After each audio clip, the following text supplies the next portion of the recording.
تلك الدار الآخرة نجعلها للذين لا يريدون علوا في الأرض ولا فسادا والعاقبة للمتقين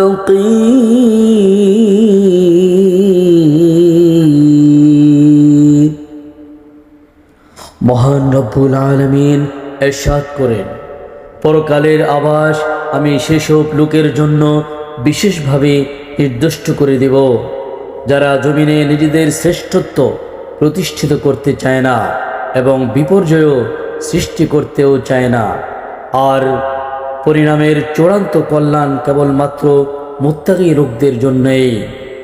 সূরা কাসাস ৮৩ নম্বর আয়াত। আল্লাহ আমাদেরকে সর্বদাই হেদায়েতের পথে চলার তৌফিক দান করুন।